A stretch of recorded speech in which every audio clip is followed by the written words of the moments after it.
नमस्कार, मैं हूं जितेंद्र कुमार। आप देख रहे हैं स्टडी सफर तक। दोस्तों, 19 दिसंबर की दोपहर के समय भारतीय जनता पार्टी यानी नरेंद्र मोदी के एक सांसद के खिलाफ बहुत सारे सबूत सामने आ गया है। जी हां दोस्तों, यानी ये कहे कि ये सबूत से साफ होता है कि अब नरेंद्र मोदी सरकार को बचाने के लिए बीजेपी वाले मारपीट पर उतर चुके हैं। और ये मारपीट ही इसका अंत नहीं है, इसके आगे क्या कुछ हो सकता है इसके ऊपर भी बात करेंगे इस वीडियो के अंदर।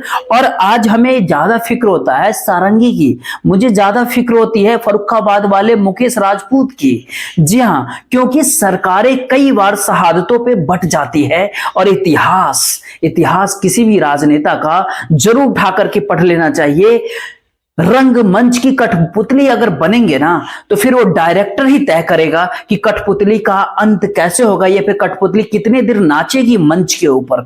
जी हां दोस्तों, तो जो संसद भवन के भीतर धक्का मुक्की आज दोपहर हुई है, 19 दिसंबर की दोपहर को, उस धक्का मुक्की का कुछ वीडियो फुटेज सामने आया है। उस फुटेज के अंदर साफ साफ नजर आता है कि बीजेपी वालों ने, भारतीय जनता पार्टी के सांसदों ने विपक्षी सांसदों को रोकने की प्रयास किया। बिल्कुल गुत्थम गुत्था हुआ उस जगह पे, उनके सामने इस तरीके से अड़े कि वहां पर धक्का मुक्की की हर हाल में संभावना बन जाए, हर हाल में धक्का मुक्की हो ही जाए, ऐसी स्थितियां वहां पर पैदा हो गई। और वो स्थितियां पैदा होने के बाद सारंगी जो है, जो सांसद हैं, वो आईसीयू में हैं। हालांकि ये कहे कि अब तक उनके चोट के ऊपर, हमें नहीं कहते कि चोट लगी कितनी लगी, और जो वीडियो फुटेज है उस फुटेज के अंदर कोई ऐसी चोट तो नजर नहीं आई, गंभीर चोट जिसकी वजह से आईसीयू में। लेकिन उसके बावजूद भी सारंगी साहब ने जब शुरुआत में जब धक्का मुक्की हुई थी तो कोई आरोप राहुल गांधी या फिर कांग्रेस पार्टी के ऊपर नहीं लगाया। वहां पर एंट्री होती है उस किरदार, एक किरदार का नाम आप सुन लीजिए, फिर आपको समझ में आ जाएगा, निशिकांत दुबे। और फिर वीडियो आता है, गुंडागर्दी कर रहे हो राहुल तुम्हें शर्म नहीं है, तुम्हें गुंडागर्दी पे उतर आए हो। अब समझिए, डॉक्टर भीमराव अंबेडकर, बाबा साहब अंबेडकर का जो अपमान हुआ है, जिसके ऊपर पीआईबी फैक्ट्स को चेक करके कह रहा है, पीआईबी कहता है कि मतलब कोई अपमान नहीं हुआ। देश की जनता ये तय करेगा, ये फिर कौन तय करेगा? देश की जनता ही तय करेगा ना कि अपमान हुआ या नहीं। नीतीश कुमार को, सॉरी अमित शाह को क्लीन चिट दिया जा रहा है सरकार की तरफ से। उस अपमान का कोई मतलब जिक्र न नरेंद्र मोदी के ट्वीट में है, न प्रेस कॉन्फ्रेंस में। हर तरफ कांग्रेस के आसपास ही ये लोग घूम रहे हैं। और जब डॉक्टर अंबेडकर के खिलाफ सरकार फंसती नजर आ रही है, और हमने पहले भी कहा था डॉक्टर भीमराव अंबेडकर पे अगर सरकार फंस गई तो सरकार गिर गई, ऐसा मान लीजिए आप। तो आज एक नई स्क्रिप्ट के साथ संसद भवन के भीतर भारतीय जनता पार्टी के सांसद और विपक्षी दल में धक्का मुक्की और ये ड्रामा। इस ड्रामे के बाद अब कंपैरिजन कीजिए दोनों को मिला करके। जब कांग्रेस के सांसद, कल विपक्ष के सांसद जब नारे लगा रहे थे कि अमित शाह माफी मांगो, आज नारे में अमित शाह की जगह सिर्फ कांग्रेस हुआ है और भारतीय जनता पार्टी कहती है कांग्रेस माफी मांगो। कल कांग्रेस कह रही थी अमित शाह माफी मांगो, आज बीजेपी वाला कह रहा है कि राहुल माफी मांगो। ध्यान भटकाने में, नए नए नैरेटिव गढ़ने में, प्रोपेगेंडा फैलाने में इस देश के भीतर एक्सपर्ट कौन है सबको पता है। इस बीच में हमें बताने की जरूरत नहीं है, आप सब जानते हैं इस चीज को। दोस्तों, सबसे पहला सबूत आपको बता दें कि उस वीडियो क्लिप को भी आपको हम दिखा देंगे, और हमने कई वीडियो भी इससे पहले बना रखा, उसमें भी है, तो आप देख सकते हैं उस वीडियो में जाकर के।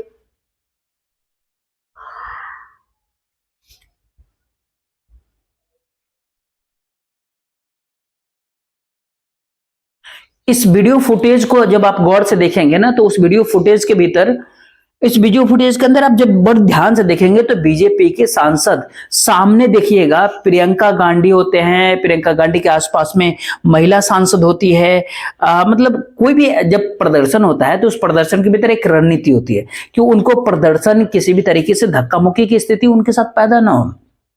जो लोग आंदोलन प्रदर्शन इस समय उसमें शामिल हुए होंगे, उनको पता होता है कि एक रणनीति होती है, उस रणनीति के तहत वो प्रदर्शन करना होता है। अगर उस प्रदर्शन में महिला है तो महिला को फ्रंट रो में रखा जाएगा तो धक्का मुक्की जैसी गुंजाइश नहीं रहती है, क्योंकि महिलाओं से कोई धक्का मुक्की करने से प्रेज करेगा हर कोई, है ना। लेकिन यहां पर क्या होता है कि आप जब ध्यान से इस वीडियो को देखिएगा तो फिर आपको समझ आ जाएगा, जो पहली जो लाइन होती है ना, पहली कतार जो होती है, वो पहली वो महिला का ही वो दीवार लगा होता है उस प्रदर्शन में। आप ध्यान से देखेंगे प्रियंका गांधी के आसपास में एक लाइन से सारी महिला, विपक्ष के महिला सांसद होती है। लेकिन जो नारंगी ऑरेंज कलर में जो एक बीजेपी के सांसद जो होते हैं, ये बिल्कुल जो है गुत्थम गुत्थिया करने के लिए उतारू हो रहे हैं। बिल्कुल इस मामले में भी लगता है कहीं ना कहीं इस पे भी केस होना चाहिए। इस महिलाओं से जिस तरीके से उनके सामने फ्रंट, सारे महिलाएं सांसद फ्रंट में, एक भी पुरुष सांसद नहीं होते विपक्ष के, जिस तरीके से उसके ऊपर चढ़ता है दोनों हाथ से नारेबाजी करते हुए, इसके ऊपर भी तो, इनके ऊपर भी मुकदमा दायर होना चाहिए। मतलब क्या क्या चल क्या रहा है यार, इनको समझ में नहीं आ रहा कि महिलाओं के साथ इस तरह का उत्थम गुत्था करने के लिए इन पे भी तो कुछ ना कुछ कार्रवाई होनी चाहिए। और यहां से ही पूरा का पूरा ये खेल शुरू होता है, पूरा एपिसोड शुरू होता है। और फिर कहीं नहीं बल्कि वो जो सारंगी जो सांसद हैं, जो उनको हल्के फुल्के जो भी चोटें लगी है उनकी, उसमें जो प्राथमिक रूप से जो उनके तरफ से जो जानकारी दी गई थी, जो कहा गया, मतलब ऐसा जो पता चला कि आपस में गुत्थम गुत्था था तो वो गिर गए, इस तरह की बातें। फिर उनकी एंट्री होती है उसमें निशिकांत दुबे की, और उसके बाद जो है संसद भवन के भीतर पूरा माहौल ही पलट के रख देता है। बाबा साहब का अपमान पर्दे के पीछे चला जाता है। उसके बाद क्या कहे, चारों तरफ जो है राहुल माफी मांगो, क्योंकि गोदी मीडिया उनके पैरों में घुंघरू बंधे हुए हैं। आका का आदेश का इंतजार होता है, हुक्म होते ही तुरंत जो बपू अपना लेकर के तैयार हो जाते हैं। मतलब कहते हैं ना, तबला बजाना शुरू, अपने आप कुछ से कुछ बोलना शुरू, चारों तरफ चलाया जा रहा है। राहुल गांधी माफी मांगो, मल्लिकार्जुन खड़गे की चिट्ठी जब आप देखेंगे, अगर देखे होंगे तो खड़गे साहब के साथ उनकी उम्र देख लीजिए, मल्लिकार्जुन खड़गे का, उनके साथ राज्यसभा में नेता प्रतिपक्ष है, उनके साथ क्या कुछ होता है वो जरा देख लीजिए, उस पर जरा देख लीजिए कि कुर्सी पे लेके जाना पड़ा उनको, मल्लिकार्जुन खड़गे को। उस उम्र में व्यक्ति गिर जाए तो पता नहीं क्या कुछ हो सकता है उनके साथ धक्का मुक्की होती है उस अवस्था में, उस उम्र में। आखिर खड़गे साहब उस धक्का मुक्की, खड़गे साहब के उस वीडियो फुटेज के अंदर जब आप ध्यान देंगे तो धक्का मुक्की इतनी तेज होती है महिलाओं के साथ कि खड़गे साहब अपने उस उम्र को देख करके पीछे धीरे धीरे खिसकते जाते हैं कि महिलाओं को धक्का दे रहा, तो हमारे जैसे बुजुर्ग का क्या हाल होगा। उस धक्का मुक्की में खड़गे साहब पीछे की तरफ भागते हैं। लेकिन आखिर ये क्या खेल हो रहा है, कहाँ हमारे देश का राजनीति चला गया। संसद भवन के भीतर यही कुछ देखना बचा हुआ था। देश का डेमोक्रेसी कहाँ है, मतलब कहां है देश का लोकतंत्र साहब। आखिर लोकतंत्र नहीं, एक तानाशाही रवैया है क्या, ठोकतंत्र है क्या, ठोकना देखना क्या है। और एक बात और है, किन्हीं को आहत करने का उद्देश्य नहीं है, सब सांसद के कहीं ना कहीं सेटल हो जाते हैं, तब भी बाबा साहब अम्बेडकर के अपमान के आगे कुछ भी नहीं है। सारे के सारे सांसद कुछ भी हो जाए, लेकिन बाबा साहब का, अंबेडकर का जो अपमान किया गया है नरेंद्र मोदी सरकार के गृह मंत्री अमित शाह ने, उसके आगे जो ये नौटंकी, जो आज नाटक का जो मंचन किया जा रहा था संसद भवन के गेट पे, एक बार फिर से कहीं ना कहीं बाबा साहब भीमराव अंबेडकर का अपमान होता है। सारंगी गिर गए, उनको चोट लग गई, तो बाबा साहब के अंबेडकर के अपमान से ज्यादा बड़ा इशू था क्या। और वो कौन, पहले शुरुआत कौन किया।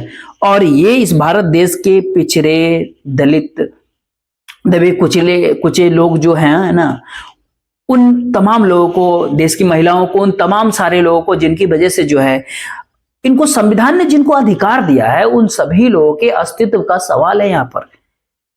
आखिरकार ये पहले ही स्क्रिप्ट इसको लिख लिया जाता है, स्क्रिप्ट तैयार हो जाता है, स्क्रिप्ट सब पढ़ लेते हैं कि कल कांग्रेस वाले प्रदर्शन करेंगे, ये बात तो सबको पता था, तो उनको हाउस के अंदर यानी सदन के भीतर जाने से रोक लिया जाएगा। जब वो सदन के भीतर जाने के लिए कांग्रेस पार्टी के लिए जब जोर करेंगे तो 2-4 लोग गिरेंगे ही। और जाहिर सी बात है, पहले से कहीं ना कहीं रणनीति सेट कर लिया जाता है कि राजनीति है, राजनीति में तो ये सब खेल तो नेता के इशारों पे होता है। और फिर ये तय होगा, अब क्या कुछ होगा। संविधान रह गया साइड में, डॉक्टर भीमराव अंबेडकर साइड में रह गए, अडानी साहब साइड में रह गए। अब इशू है कि कांग्रेस यानी राहुल गांधी माफी मांगे, कांग्रेस माफी मांगे।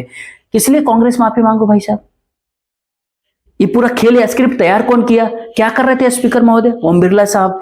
ये स्पीकर का अधिकार है कि हर सांसद को संसद भवन के भीतर जाने का किसी को रोक कैसे सकता है। अगर कोई रोक रहा है तो उसको हटाना चाहिए डंडे से। कहां थे राज्यसभा और लोकसभा के स्पीकर, कहां थे और क्या कर रहे थे वो। क्या विरोधी पार्टी के लोगों को संसद भवन के भीतर घुसने नहीं देंगे, दादागिरी करेंगे गेट पे क्या। जैसे 150 सांसदों को बर्खास्त कर दिया था, वो सरकार अब नहीं है, उस तरह की सरकार अब नहीं है, उस तरह के तानाशाही अब नहीं चलेगा। और क्या कह रहे थे, जय भीम तो बोल रहे थे, महाराष्ट्र के भीतर भी जय भीम का नारा तो लग रहा था। जय भीम इतना तकलीफ दे गया भारतीय जनता पार्टी को। आपको अंबेडकर से तकलीफ, जय भीम से तकलीफ है, आपको तमाम तरह की मोदी सबसे तकलीफ, संविधान से तकलीफ, तमाम तरह की बातों से तकलीफ है बीजेपी वालों। आखिर है क्या, विपक्ष से तकलीफ है, किसानों, देश के किसानों से तकलीफ है, उनको नहीं सवाल जवाब दिया जाता, सवाल पूछने वाले से तकलीफ, मीडिया से जो गोदी मीडिया नहीं है उससे तकलीफ, उस पर एक अलग सा बिल लाने की तैयारी, उनके मुंह बंद करने की तैयारी, क्योंकि आपके तानाशाही के खिलाफ जो आवाज उठाए उस हर आवाज को दबाने का एक षड्यंत्र भारतीय जनता पार्टी ने बना करके रखा है। आखिर कौन एग्रेसिव है इस दौरान? वो जय भीम का नारा लगा रहे थे, क्या बड़ा बात हो गया इसमें?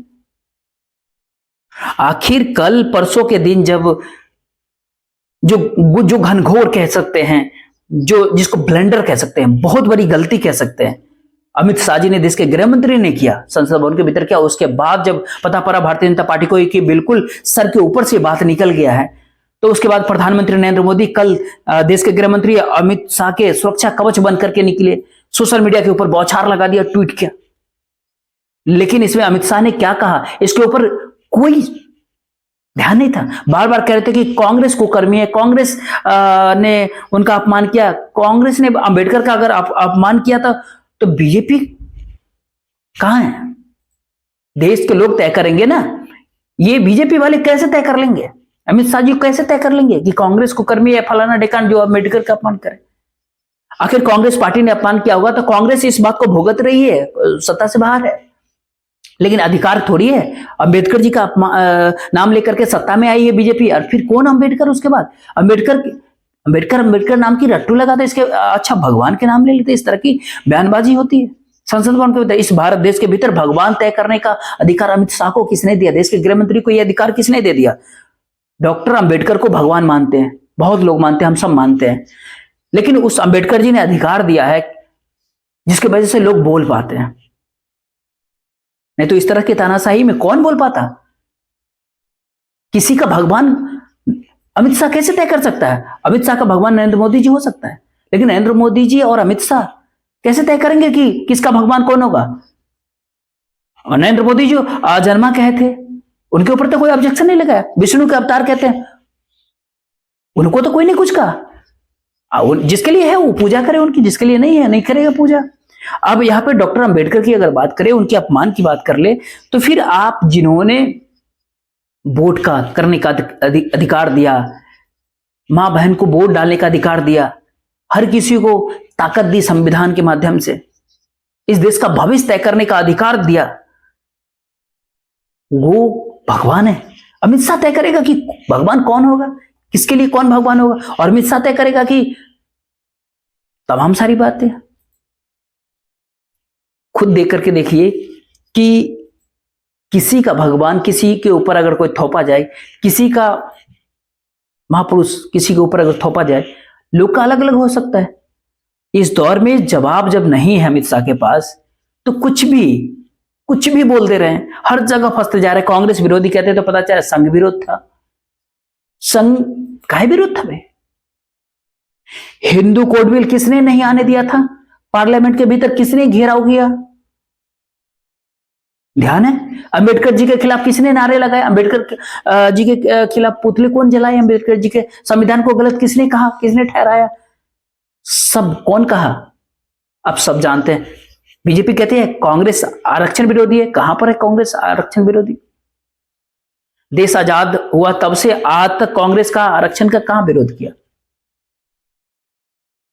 आखिर आरक्षण का विरोध तो भारतीय जनता पार्टी की तरफ से किया जाता है, जो सरसंघचालक मोहन भागवत बोल गए, जिससे बिहार की राजनीति में क्या कुछ खेल हुआ 2015 के बिहार विधानसभा चुनाव में। दलितों के खिलाफ क्या विचार है? ये प्रधानमंत्री जब मुख्यमंत्री थे गुजरात के, उन्होंने दलितों का मंद बुद्धि कहा था, अखबार में छपा था वो चीज।